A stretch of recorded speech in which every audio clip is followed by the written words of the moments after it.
Muy buenas tardes a todas las personas que nos escuchan a través de la emisora Radio Paz 810 AM y a quienes nos siguen por internet en www.radiopaz810.com. A nombre del Colegio de Profesionales del Trabajo Social, le damos la más cordial bienvenida a este su programa Para Servirte, un programa diseñado para la defensa de los derechos humanos con una actitud de alerta ante los asuntos de trascendencia social. Esta que le habla en la tarde de hoy es su moderadora, Isha Verónica, integrante de la Comisión Permanente de Relaciones con la Comunidad y Comunicaciones. Y en la tarde de hoy tenemos un tema muy refrescante y muy interesante también, que dialogaremos sobre el tema el folclore, perdón, en la transformación social puertorriqueña. Y para hablar sobre este tema, nos acompaña en el estudio la doctora Julia Cristina Lugo Ortiz Lugo. Muy buenas tardes, doctora Julia. Buenas tardes, Lisha. Encantada de estar en este programa con ustedes. Gracias por la invitación. Gracias a usted por aceptarla para estar acompañándonos en este espacio radial. Les cuento que la doctora Julia Cristina Ortiz Lugo es mayagüezana, es catedrática retirada de la Universidad de Puerto Rico en Mayagüez y ha dedicado su vida profesional a investigar y a escribir sobre el cuento folclórico afropuertorriqueño. También le interesan los temas de folclore y las mujeres y folclore y la ecología. Más adelante, la doctora Julia estará comentándonos y trabajando un poco sobre los trabajos que ha hecho a través del proyecto Ecundayo y también sobre sobre sus literaturas infantiles que ha trabajado a través de su vida así profesional. Así que gracias por acompañarnos en la tarde de hoy. A A ustedes por, modo por de invitarme. contexto, quiero leer una cita que tomé prestada del proyecto Ecundayo, que me parece una cita muy rica y muy pertinente para el programa de la tarde de hoy. Y dice, mirarnos en el espejo de nuestro folclore es un proceso, un proyecto que nos invita a ver qué podemos tomar de ahí y ver qué debemos transformar para ser libres y autoafirmativos como nación. Los libros son una manifestación cultural. Así que con este preámbulo vamos a comenzar a dialogar sobre este tema con nuestra invitada en la tarde de hoy. Y quería, ¿verdad?, que poder contextualizar y que la doctora Julia pudiera contextualizarnos propiamente qué le llamamos folclore. Pues antes de yo contestar esa pregunta, como esto sale por Radio Paz, yo es que no puedo evitar tener que mandarle un mensaje al Padre Milton.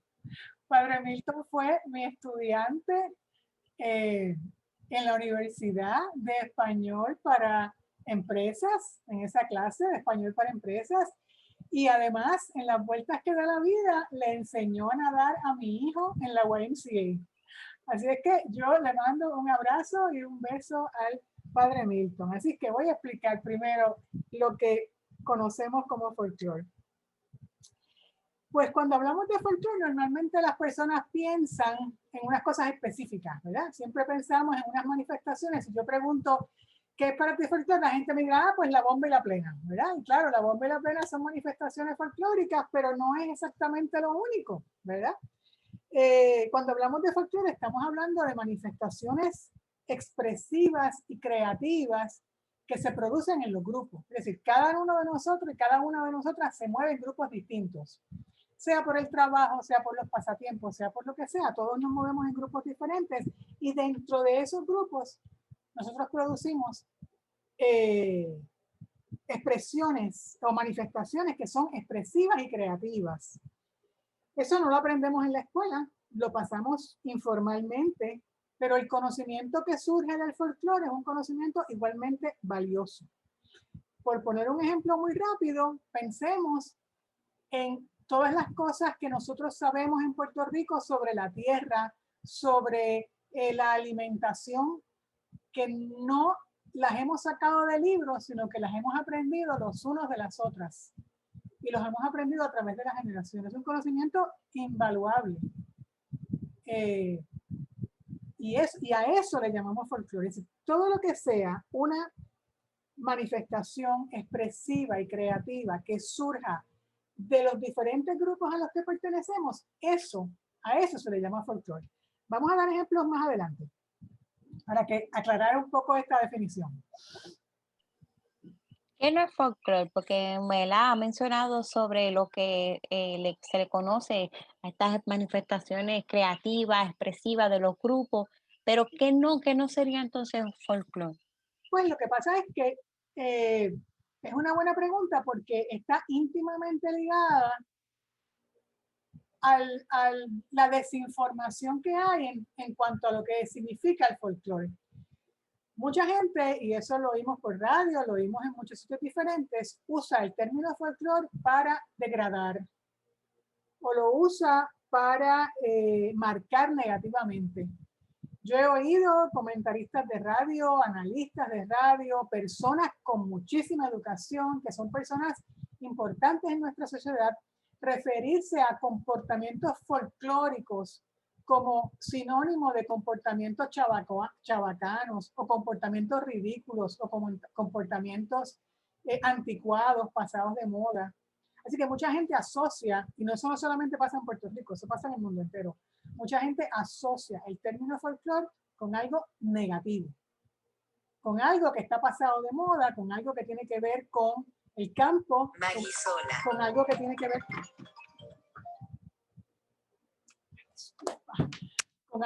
que ver con ridículo. Y eso no entra en lo que podríamos denominar como folclore. Me parece interesante cuando usted trabaja el asunto de lo que no es folclore y desde el trabajo social también hay formas como nosotros lo trabajamos desde la profesión y es cuando comienzan estas etiquetas de que este grupo específico tiene y se le asigna una etiqueta y lo hemos visto en las manifestaciones pasivas y no pasivas de resistencia que se han dado en Estados Unidos también en Puerto Rico. Comienza, ¿verdad? Y pudiese ser una asociación a lo que no sería folclore, ¿verdad? Que usted lo utiliza para quizás para degradar, ¿verdad? Sí, así A se ciertos utiliza, grupos. ¿verdad? Yo he escuchado personas refiriéndose a un comportamiento folclórico como sinónimo del comportamiento de un narcotraficante, ¿verdad? Es decir, es que es muy folclórico o chismoso. Y es que somos muy folclóricos en Puerto Rico. Eso lo hemos oído montones de veces. Y claro, eso efectivamente, ¿verdad? Está íntimamente ligado con los estereotipos y sirve para estereotipar.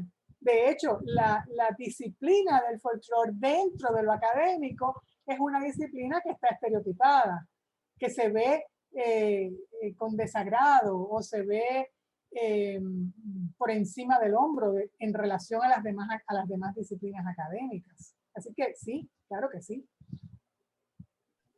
Y hay un aspecto bien interesante y ustedes lo manejan también desde el proyecto. Y mi interpretación es también el uso del lenguaje, cómo utilizamos el lenguaje y cómo muchas veces se normaliza ciertos tipos de vocabulario para hacer referencia a grupos específicos, a estereotipos, como usted bien menciona, cuando también es la idea, y lo trabajamos a través de este programa, de respetar y valorar y visibilizar esas manifestaciones creativas de los grupos sin depreciarlas y resaltando el valor cultural que tienen. El valor cultural y el valor social y el valor político, porque es que eso es un valor añadido, ¿verdad? Es decir, esas expresiones creativas nos están diciendo muchas cosas sobre nosotros, sobre nuestro país, sobre nuestra situación, ¿verdad? Y no se pueden desechar de esa manera.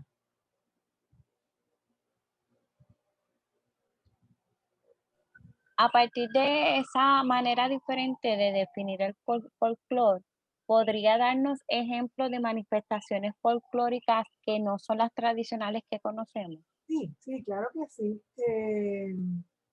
Mira, por ejemplo, te voy a dar un ejemplo. Cuando yo enseñaba el curso de mujer y folclore, en el curso usábamos una película preciosa, preciosa, preciosa que hizo una directora eh, norteamericana, entiendo, sobre los tendederos de ropa. Y en ese documental ella probaba, ¿verdad? De una manera hermosa y contundente, cómo las mujeres se comunicaban a través de los tendederos. Eh, cómo cuando tú ves el tendedero de ropa de una mujer en esos vecindarios que ella estudió, esas mujeres se comunicaban porque, por ejemplo, dependiendo del tipo de ropa que había en el tendedero, las mujeres sabían lo que estaba pasando en la casa de esa persona que tenía el tendedero. La relación que establecen las mujeres con la ropa, de cómo la doblan, cómo la guardan, todo eso es un lenguaje. Y todo eso es una forma de comunicarse y a la misma vez es una manifestación expresiva. Pensemos en la cocina. Bueno, la gastronomía, sabemos que la gastronomía es, ¿verdad?, parte del folclore, pero lo que está detrás de las recetas familiares, eso es folclore, eso es folclórico, en el mejor sentido de la palabra. Porque cada una de esas recetas muchas veces tiene una historia. Es decir, no es la receta sola, es la historia que, y de hecho en Puerto Rico tenemos libros, ¿verdad? Muy, muy buenos sobre las recetas de cocina y unidas a sus historias. No es la receta monda, sino la receta con la historia familiar, con lo que significa eso en el paso del tiempo de una familia. Las historias de los negocios, por qué un negocio se llama de tal manera o por qué un negocio ha durado tantas generaciones y las familias lo defienden y lo protegen y lo van alterando y lo van modificando según las circunstancias. Los nombres, ¿por qué nos llamamos de esta manera? ¿Por qué yo tengo este nombre? ¿Qué historia está detrás de que a mí mi mamá me quería poner un nombre y finalmente me tuvo que poner otro? Porque la familia no la dejó, ese tipo de cosas, ¿verdad? Así que todos nosotros tenemos, bueno, y por decir entonces, para que no digan que estoy todo el tiempo en el pasado, en el internet también se produce folclore. Los memes son manifestaciones folclóricas. Los memes son creativos, los memes pertenecen a grupos. Hay memes que tú no los puedes entender si no tienes el contexto del grupo, no los puedes entender. Los memes tienen también su historia y tienen su representatividad. Así que tenemos una amplia gama de manifestaciones folclóricas que normalmente las personas no asocian. O sea, tenemos un espacio, un espectro bien chiquito de lo que es el folclore, cuando el folclore es una cosa muy amplia, que incluye muchas cosas diferentes. Escuchándola a usted pienso como, ¿verdad? Desde el trabajo social visibilizamos y queremos, ¿verdad? Hacemos entender esta parte que usted menciona bien importante y es a través del significado de grupo, cómo los grupos se constituyen, se construyen a través de su identidad, de su cultura, de sus expresiones creativas, no solamente de sus necesidades, pero escuchándola a usted, ¿verdad? Tengo esta asociación desde el trabajo social cómo desde los grupos ese folclore, ¿verdad? Al interior y al exterior y de compartir esa simbiosis que se da desde el grupo, comunidad, familia, individuo, sociedad, se puede dar estas manifestaciones folclóricas. Es tan importante que lo podemos volver a relacionar con la cita del espejo. El hecho de que las manifestaciones folclóricas son también espejos para los grupos y para los que vienen detrás. Son maneras de representarse. Excelente. Mencionó sobre el internet y los memes. No, ahora que usted lo menciona, ¿verdad? Es algo también que incluyo a mis conocimientos nuevos. ¿Cómo es eso de que el internet se produce folclore? Sé que mencionó de los memes, de todo esto, pero pudiese abundar un poco más.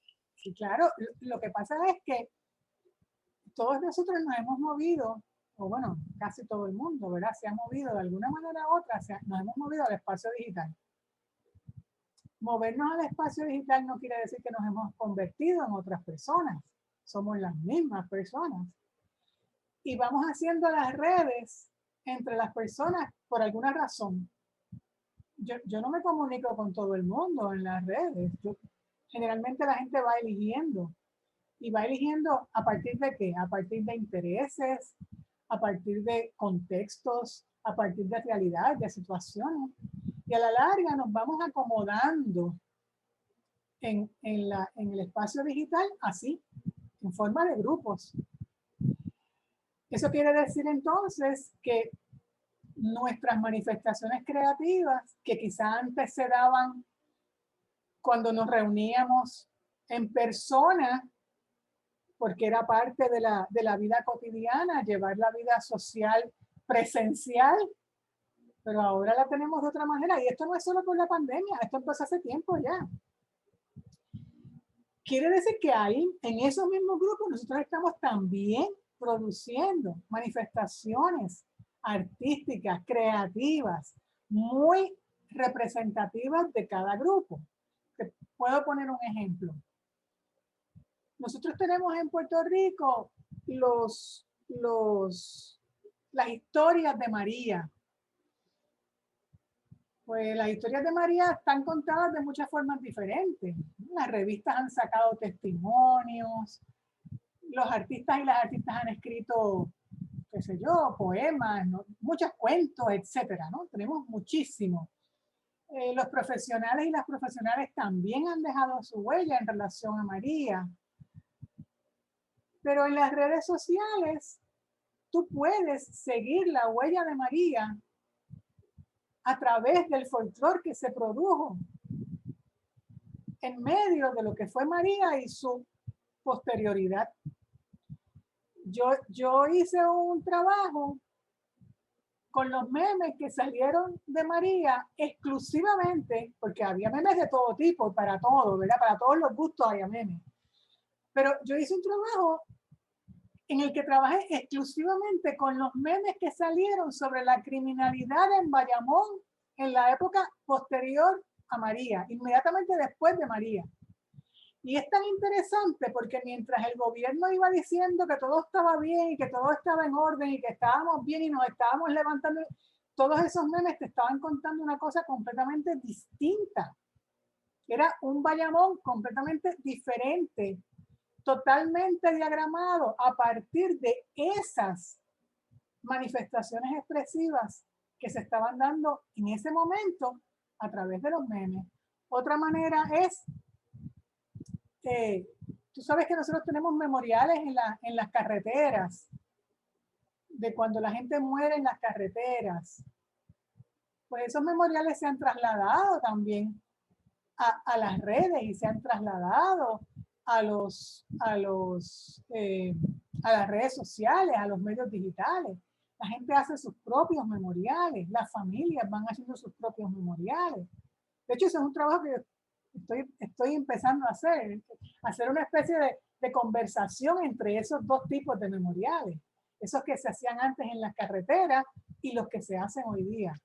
Así que la gente sigue participando en sus grupos y sigue produciendo cosas en sus grupos.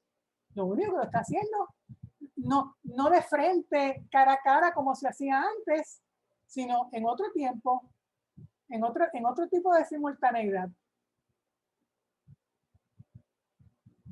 ¿Puede hablarnos un poco más sobre esos trabajos de investigación que mencionó de los memes? ¿Puede hablar un poco más sobre estos trabajos de investigación que usted ha realizado?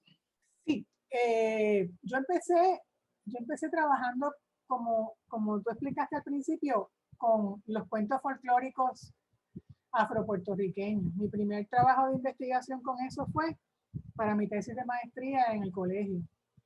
Y lo que yo hice ahí fue, junto con una compañera, visitar los pueblos de Guayama, Arroyo, Salinas, Loíza y Ponce, para ir recogiendo cuentos folclóricos específicamente que se pudieran relacionar con la cultura africana o afrocaribeña. El trabajo tenía dos, mi trabajo tenía dos fases. La primera compartida, que era la de recoger con mi compañera, Aisa Pérez Sotomayor, y la segunda parte, que era ya mi parte, ella tenía otra asignación, fue la de establecer esos nexos de esos cuentos con África y con el Caribe. De ahí en adelante, eso es un material tan rico, tan amplio y diverso, que yo me dediqué toda la vida en la universidad, la misma vez que hacía mi trabajo en la universidad, eh, pues también iba haciendo esas investigaciones. Y, y eso es lo que yo he hecho casi todo el tiempo, aparte de que, claro, como en la universidad yo trabajaba con lectura y escritura, pues también me dedicaba a eso. Pero mi investigación más, digamos, más querida era precisamente en cuanto a esos temas. Y lo que pude hacer a partir de esa investigación fue aprender cómo se contaban los cuentos folclóricos en Puerto Rico, en esa zona, que no es como nosotros estamos acostumbrados a que nos, qué sé yo, que nos sabe un cuento, tú lo cuentas y se acabó, ¿no? ¿Verdad? Entonces, en esa zona los cuentos se cantaban y se bailaban, porque los cuentos tienen estribillos, tienen canciones, y es una tradición que no se conoce demasiado, aunque ya últimamente ha habido espacios para presentarla, ya se conoce más, pero es un tesoro que tenemos nosotros en Puerto Rico eh, y del que yo me siento extremadamente orgullosa. Pienso, escuchándola, pienso también que es una forma eh, que debemos aprender a también a leer estas transformaciones sociales que se dan en nuestro Puerto Rico, en nuestro Caribe, en la historia, ¿verdad? Una nueva, es una forma, mira, no quisiera decirle nueva, es una forma diferente que debemos aprender a leer. Esa forma, me parece interesante que usted mencionaba los memes y hay veces que desde el Estado, ¿verdad? Se dice una cosa, estamos bien, está todo en orden, pero realmente el pueblo grita a través de su creatividad, de sus expresiones y manifestaciones creativas, esa necesidad, mira, me siento así, me siento oprimido de esta forma, a través de esta creatividad, ¿verdad? Como usted me explicaba, que sale y más fácil de manejar y más fácil de compartir, que son las redes sociales, las mensajerías. Es importante porque los hilos no se rompen.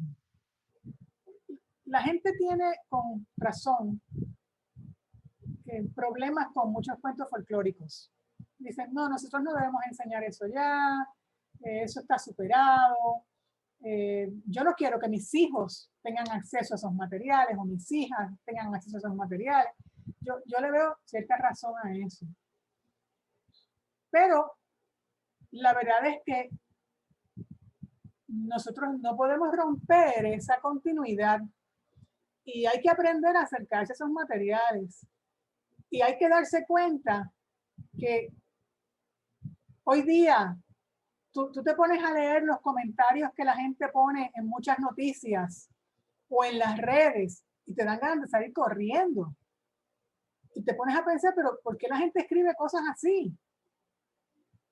Bueno, pues la verdad es que todos nos expresamos de formas diversas y todos vemos la realidad de manera diferente. Y esos cuentos, si los vemos hoy día con esa mirada, nos damos cuenta que muchas de las preocupaciones que hay ahí, que muchas de las estrategias que usaban sus personajes en los cuentos, siguen siendo las mismas preocupaciones, siguen siendo las mismas estrategias, siguen siendo los mismos prejuicios que todavía hoy nosotros seguimos cargando. Así que hay un hilo que nos comunica y nos podría permitir entendernos mejor, porque ahí hay toda una historia que tú puedes seguir. Lo que pasa es que está contada de otra manera, no está como en los libros de historia, lo está contada de otra manera. Y qué interesante y qué maravilloso además es tu saber que tú tienes aquí cuentos que se usaron para ciertas y determinadas cosas y que en otros lugares con situaciones muy parecidas de la misma manera los usaron así. Todo ese contexto nosotros debemos conocerlo. No se trata de que tenemos que vivir solamente ahora, aquí y el ahora. Hay que mirar y tratar de poner todo esto en una perspectiva más amplia. Y esos textos folclóricos nos sirven para eso.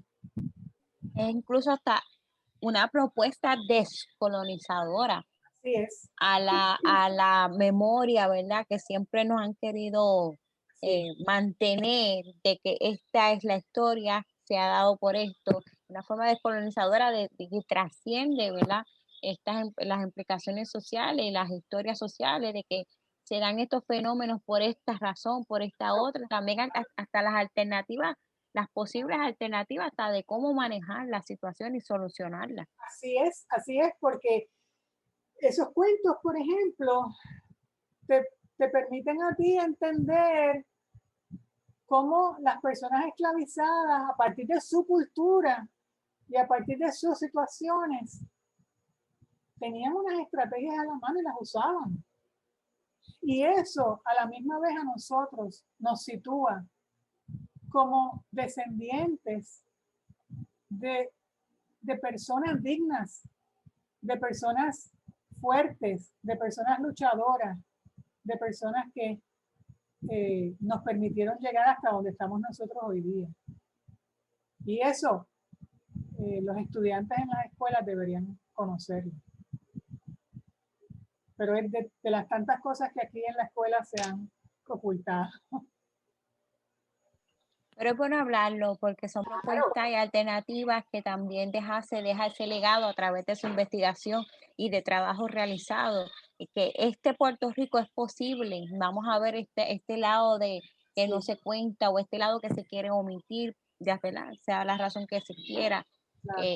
Eliminar ese lado de este folclore ya creado por nuestros ancestros, por nuestras ancestras, ese legado que nos han dejado y que nosotros seguimos dejando a través de estas otras expresiones creativas. Claro, y en la misma medida en que vamos produciendo nuevos folclore, pues también eso se incorpora.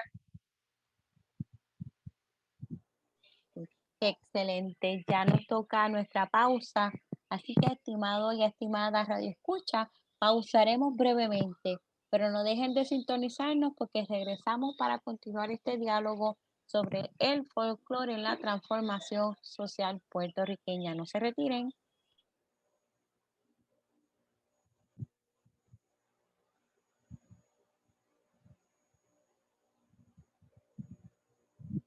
Y estamos de regreso al programa Para Servirte, producido por el Colegio de Profesionales del Trabajo Social por Radio Paz 810 AM. En esta segunda parte del programa continuaremos dialogando sobre el tema el folclore en la transformación social puertorriqueña y nos acompaña la doctora Julia Cristina Ortiz Lugo, folclorista puertorriqueña. En esta primera parte del programa hemos hablado sobre lo que es folclore, ¿verdad? Que nuestra invitada nos ha traído, que son manifestaciones expresivas, creativas de los grupos, que también a su vez contiene ese conocimiento, que era que hablamos mucho del trabajo social, esos saberes populares que son tan importantes para trabajar, adentrarnos en las situaciones y sociales de nuestros participantes, de nuestras familias, de nuestras comunidades. Hemos también contextualizado sobre las investigaciones que la doctora Julia ha compartido con nosotros en la tarde de hoy sobre estas manifestaciones artísticas a través de lo que puede, ella mencionaba los memes, que me parece bien interesante, cómo a través de esta manifestación creativa pues, se puede reflejar, se puede narrar, se puede contar estas historias reales, ¿verdad? Estos espacios reales que vivimos día a día nosotros dentro de nuestra sociedad. En esta segunda parte continuaremos hablando sobre este tema y quiero, ¿verdad? Que nuestra invitada en la tarde de hoy eh, nos hable un poco más. He visto que enseñaba un curso sobre mujer y folclore, mencionó anteriormente que mucho de su trabajo se ha dirigido hacia esta relación de mujer y folclore. ¿Cómo se relacionan esos temas?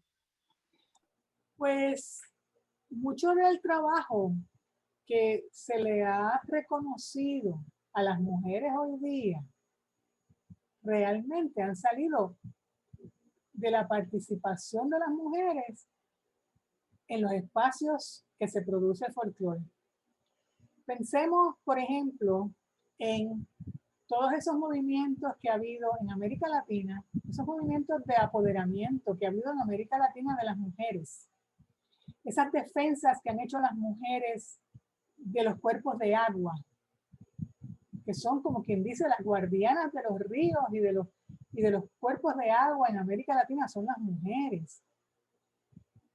Todo eso ha salido de los saberes milenarios que las mujeres han conservado y han traspasado. Ese diálogo con la naturaleza, ese comprender la naturaleza de otra forma. Las mujeres en sus productos folclóricos, como por ejemplo los telares, todos esos diálogos que establecen esos diseños en las telas, igualmente son diseños que se han ido y son diseños y son destrezas que se han ido pasando de generación en generación, que esas mujeres han guardado, pero que además las han usado para su apoderamiento, las han usado para su autoafirmación, las han usado para convertirse en grupos de poder y de presión. Quizá la historia más linda, hay muchas, pero la más linda que me viene a mí a la cabeza ahora es la historia de las chilenas y las arpilleras cuando la época de Pinochet y la dictadura de Pinochet, ¿verdad? Cómo las mujeres chilenas se agenciaron a partir de esas hermosuras que tejían. Hacían historias a través, y eso se convirtieron en periódicos de lo que estaba bien. Cuando no se sabía lo que estaba pasando en Chile, esas telas salieron de Chile al exterior y así se empezó a contar la historia de lo que estaban viviendo en Chile. Así que en el Oriente Medio hay muchas narraciones que se han conservado sobre, es decir, narraciones orales, que les servían a las mujeres para contar sus historias, para rebelarse contra las situaciones de opresión que tenían en sus propios hogares, para conversar entre ellas. Pensemos en el humor, en el uso del humor también, en los mismos cuentos. Así que las mujeres han tenido una importancia muy grande en la comunicación que se ha dado a partir del folclore. Y es una lástima que las mujeres hoy día no quieren que se asocien sus trabajos al folclore porque el turismo, la masificación ha querido cooptar todo ese trabajo y bueno, ya hemos visto hasta luchas por derechos de autoras en relación a cómo el mundo del turismo ha tratado de apropiarse de eso y lo han querido convertir en otra cosa.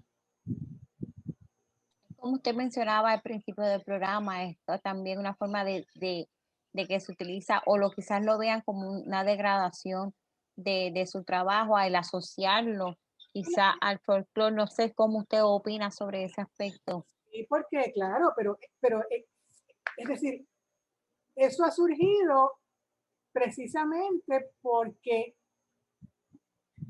se ha ido, digamos, degradando el concepto, se ha ido convirtiendo en mercancía, se ha ido convirtiendo en espectáculo. Y claro, nada de eso tiene que ver con las manifestaciones cabales, honestas y genuinas que se producen dentro de los grupos, así que es natural que no quieran que se usen esos, que se asocien con ese término en la medida en que ese término, pues ya ves lo que significa para mucha gente. Y hablar de eso es una forma de resistir, es una forma de denunciar incluso cómo a través del capitalismo, ¿verdad? Se facilita este enriquecimiento para un grupo cuando realmente les pertenece a un grupo cultural, a estas mujeres de lucha que han resistido tantos años y que lo siguen, ¿verdad? Dejando ese legado para que se siga conociendo esa lucha. Lamentablemente, ¿verdad? Cómo se le toma ventaja desde otro Porque espacio. eso no es un espectáculo, eso no es un objeto para la venta, eso tiene un contexto, tiene un sentido, incluso tiene una sacralidad.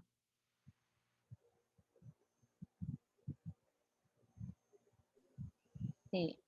También te había mencionado de la mujer en la defensa de los cuerpos de agua, la mujer incluso indígena en Latinoamérica, cómo se le ve esa representación de la mujer defendiendo, en este caso, si pudiéramos hablar de la zona amazónica, de la mujer indígena defendiendo, de la mujer trabajando los que son los comedores sociales, para alimentar a su familia, para alimentar a su comunidad y resistiendo de que no me voy a morir de hambre porque la tierra nos pertenece.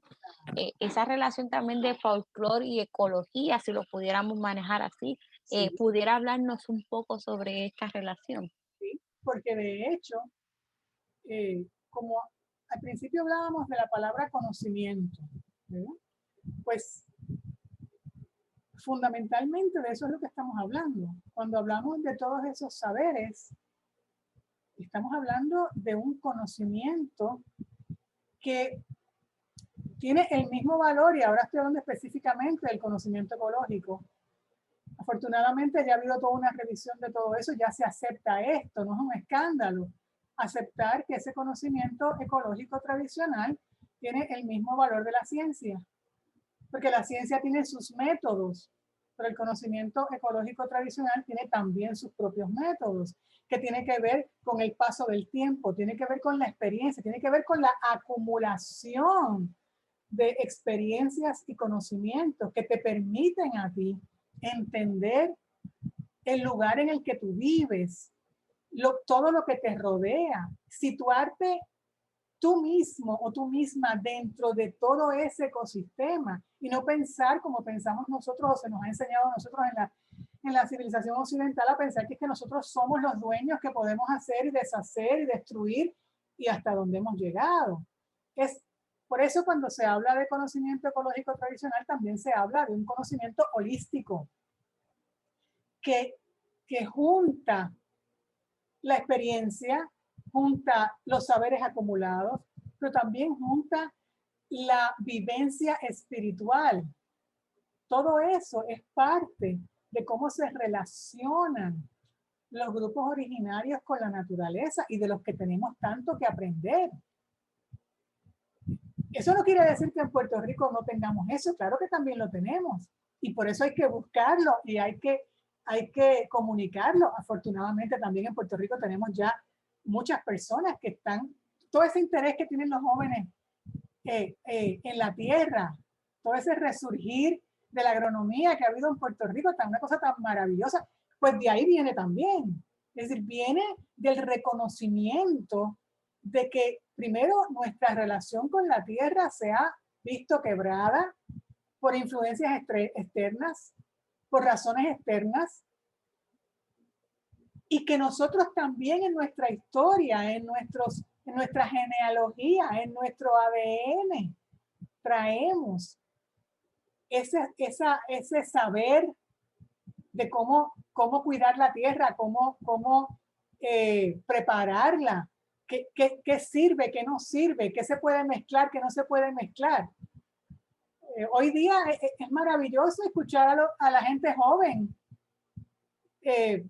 dominando todos esos saberes, pero es que esos saberes estaban ahí y lo que hemos hecho es ir en busca de ellos. Porque la gente joven ha empezado a valorar todo ese saber y eso es maravilloso para nosotros. Eso es una gran ilusión y una gran esperanza. Eso quería preguntarle, que cómo usted relaciona el folclore con la agricultura, porque usted mencionando y desde, ¿verdad? Desde el posicionamiento de que la tierra es de todos, ¿verdad? No nos pertenece. Esto de la propiedad privada vino cuando se trató cuando se trató, no, cuando se implementó el capitalismo y el enriquecimiento para uno. Pero ese concepto de la agricultura, ese conocimiento de cómo se siembra, de cultivarlo, de mantenerlo y que de la tierra nos da, pero nosotros le damos ese cuidado a través de los años. ¿Cómo usted lo ve? Eh, bueno, yo creo que esa es la gran lección que nosotros tendríamos que aprender. En esto del conocimiento ecológico tradicional, pues yo he leído cosas fascinantes, fascinantes de cómo por fin hay un sector de las ciencias que se está acercando hace algún tiempo ya, ¿verdad?, a esto y está encontrando que hay prácticas, voy a poner dos ejemplos, hay prácticas de cómo proteger la tierra. El otro día yo estaba oyendo un podcast de una mujer que contaba cómo es en California, es un grupo en California, ella tiene un grupo de esto en California, y contaba cómo ellos tienen unos árboles en particular que repelen los fuegos y que esos árboles, y que la gente, los pueblos originarios de ese lugar dominaban perfectamente cómo proteger esas tierras, es decir, ellos hacían fuegos limitados y sabían cómo lograr que esos fuegos no se extendieran, porque para hacer nacer la tierra y para hacer una serie de cultivos había que quemar, pero había que quemar con orden y concierto, y se ayudaban de esos árboles. Y cómo todo eso está íntimamente ligado y cómo ese conocimiento, muchas veces viene gente de afuera a cortar esos árboles, a sembrar otras cosas porque quieren tener maderas para vender y lo que están haciendo es dañando ese suelo y no hacen caso de ese conocimiento que los grupos han conservado a partir de la experiencia y la observación. Así que es importante reconocer. En el caso de otros ejemplos interesantes son cuando ha habido derrames de petróleo, cuando ha habido pérdidas de hábitats, que muchos de esos pueblos originarios tienen mapas orales, es decir, mapas que se pasan de generación en generación a ciertas personas. Y esas personas saben cómo proteger esos hábitats, qué había antes y pueden explicarles a los científicos, estos eran los especímenes que había aquí antes de este derrame o antes de esta emergencia ambiental. Todo eso es un saber que no se puede perder, que no se puede perder. Así que hay un inmenso conocimiento en el mundo, no por descubrir, sino simple y sencillamente por traer a la luz y por decirle a la gente, esto está aquí, lo podemos usar y no tenemos por qué seguir acabando con el mundo de la manera en que se está acabando. Aquí sabemos cuándo se siembra, cuándo no se siembra, cuándo se poda, qué mezclar, ¿verdad? ¿Qué plantas tú puedes sembrar al lado de estas otras para que no vengan las plagas o para atraer polinizadores? Hay todo un conocimiento que si ha llegado a los libros, ha llegado precisamente por la observación y porque esto se ha ido guardando de generación en generación y se ha ido pasando de generación en generación.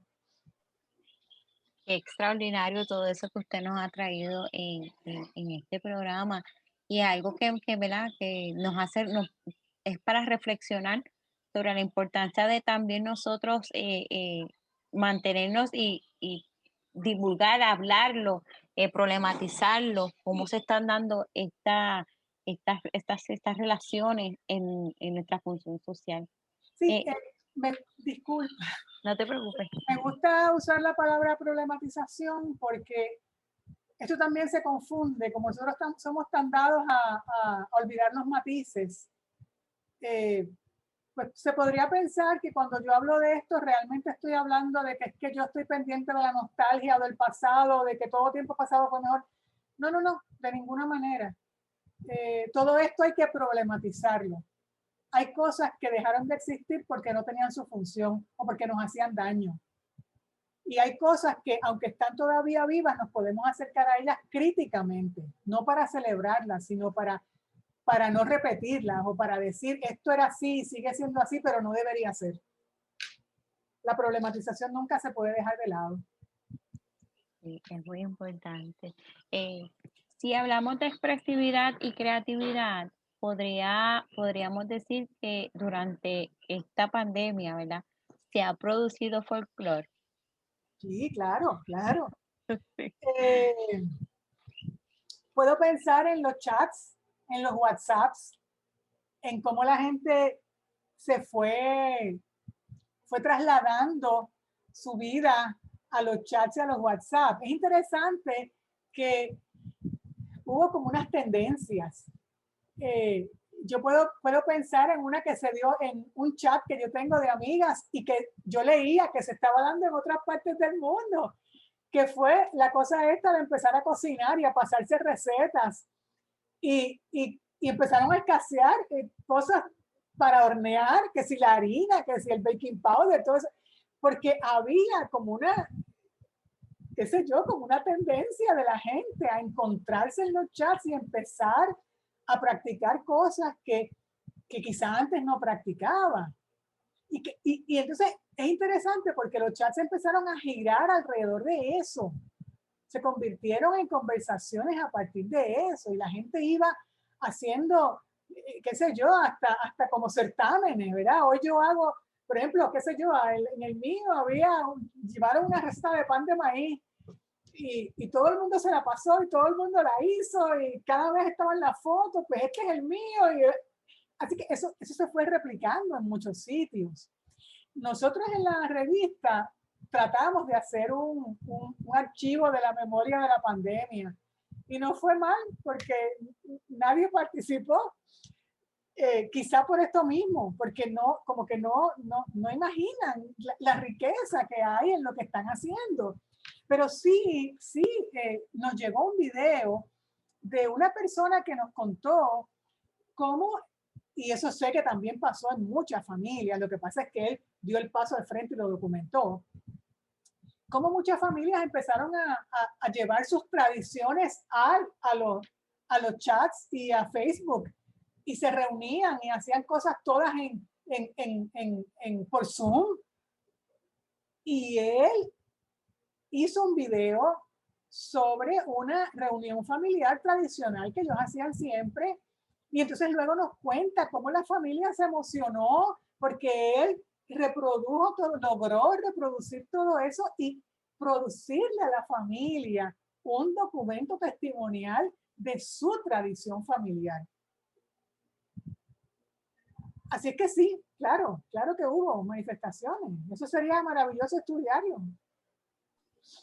Sí, me parece bien. Háblenos sobre el proyecto de Cundayo y porque yo, ¿verdad? Dentro de la página hay unos libros que usted eh, escribió y nos gustaría que nos hablara sobre esto.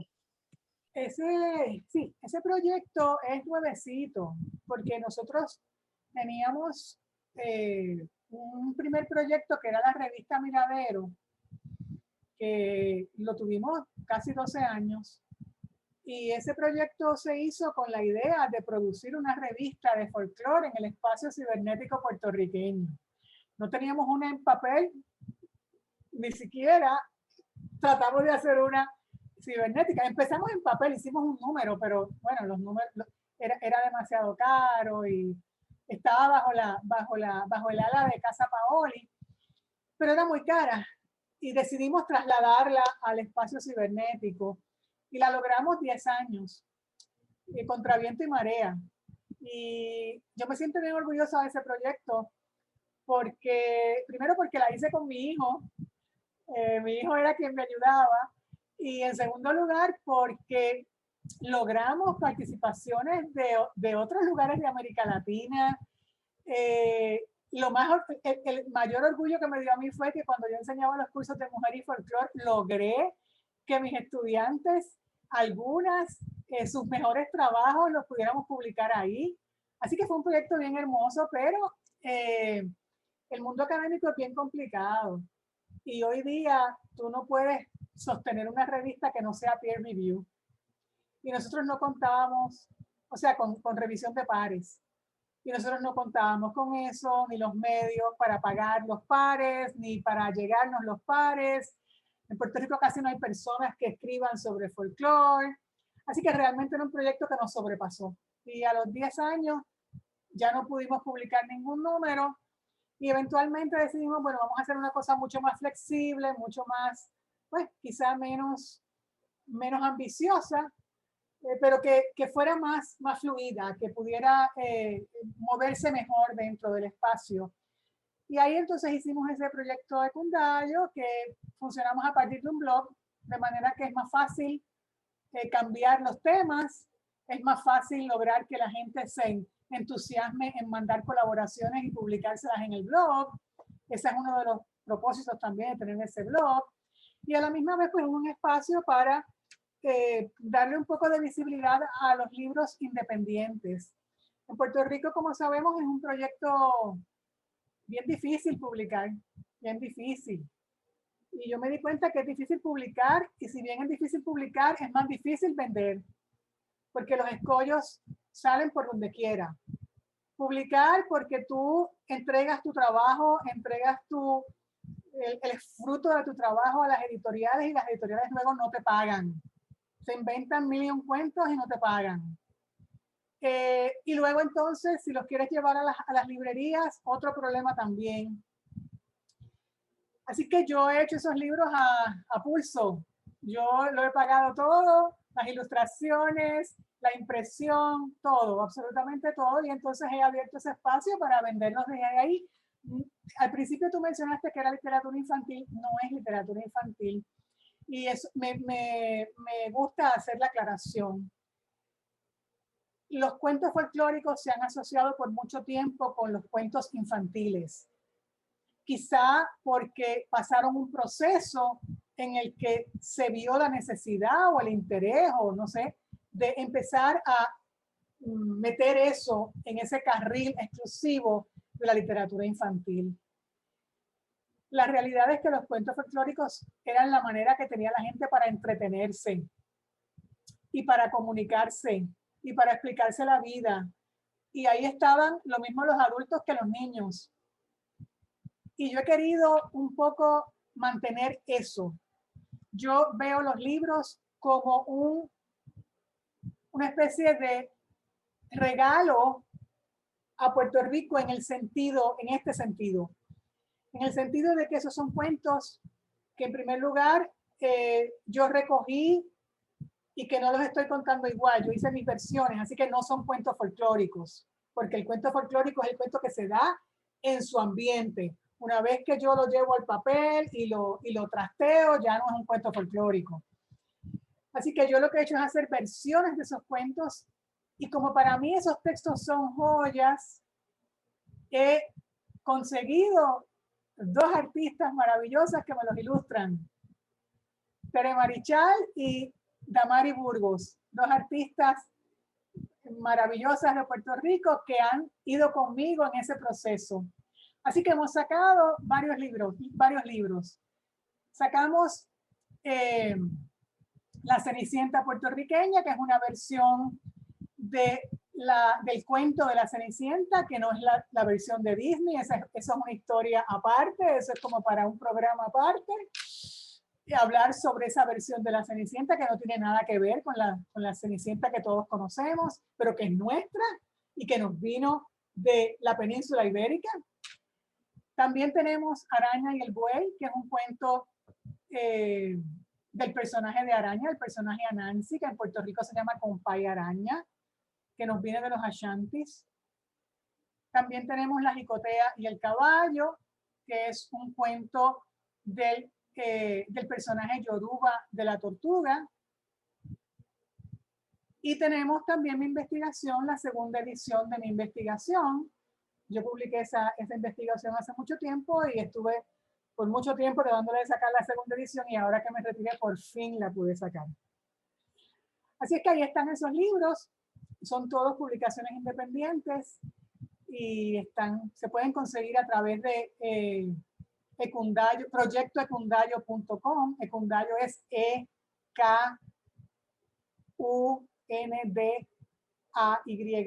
EKUNDAYO, ecundayo.com. Y bueno, vienen más. Viene uno que es basado en un cuento que se llama La Reina Mora y viene otro basado de Compay Araña que se llama Araña y el muñeco de Brea. Y estos libros se pueden pueden ser encargados a través de la página, ¿verdad? Sí, a través de la Proyecto página Ecundayo. proyectoecundayo.com se pueden comprar a través de la página. Se puede pagar con tarjetas, con PayPal, con ATH móvil y el sitio es facilito de usar. Sí. Si desean, si los que nos están escuchando en la tarde de hoy desean contactarle a usted, ¿dónde pueden contactarle? Pues de dos maneras, a través de la página lo pueden hacer, pero también mi correo electrónico es compay con y, compayanimalito @yahoo.com. Compay animalito, todo corrido, minúscula, compay con y, animalito, animal en diminutivo, compay animalito @yahoo.com. Pero la manera más fácil es a través de la página. Excelente. Así, es un programa para reflexionar, es un programa para compartir, es un programa para trabajar, ¿verdad? Este asunto de cómo nosotros como personas dentro de nuestra sociedad puertorriqueña trabajamos el folclore para transformar nuestra realidad social a través de nuestra creatividad, de nuestra conocimiento, de nuestras expresiones, estas manifestaciones expresivas de lo que nos sucede a diario y cómo nosotros podemos seguir dejándolo de generación en generación y siempre validando, reconociendo y trayendo esta historia que nuestras ancestras, nuestros ancestros nos han contado de generación en generación y que han traído, ¿verdad? A través de los mares, de las aguas, a nuestra isla, lo han compartido, a nuestro archipiélago, lo han compartido, ¿verdad? Desde otras culturas, desde otros países. Así que es Así un tema.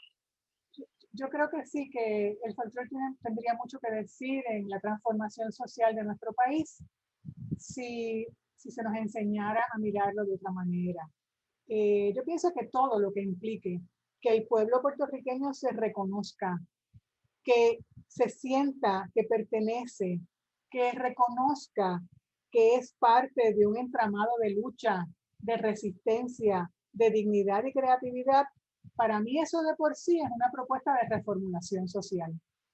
Eh, si nosotros acercamos a las personas, sobre todo a las personas jóvenes, más a nuestros modelos, en lugar de estar mirando siempre hacia afuera, hacia afuera, hacia afuera, los estaríamos dotando de un espejo en el que se podrían mirar y reconstruirse. Yo aprendí eso también con mis estudiantes en la universidad. Cada vez que yo enseñaba estos cursos, a mí me daba miedo.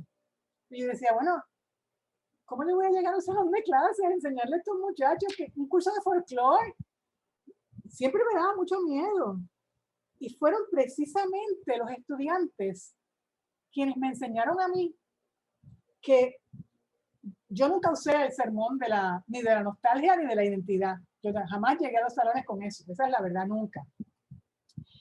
Pero los estudiantes fueron capaces de seguirme en ese viaje y de darse cuenta que a través de esos materiales ellos iban viendo lo que muchos sectores producían, creían, creaban y que ellos no habían tenido nunca acceso a todos esos productos que salían de unas circunstancias especiales y que eso jamás llegaba a la escuela y que todo eso a nosotros nos hablaba, que los cuentos nos podían hablar de las visiones yorubas, de que en la unión está la fuerza, las visiones de enfrentar la adversidad con ingenio, de mirar otra forma de enfrentarse a la injusticia, de reconocer que el bien común va por encima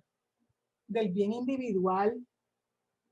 Y a través de todos esos materiales, los estudiantes, yo me siento más que agradecida porque esos cursos les gustaban a los estudiantes y hacían sus trabajos y se entusiasmaban y los disfrutábamos. Así que los mismos estudiantes me enseñaron a mí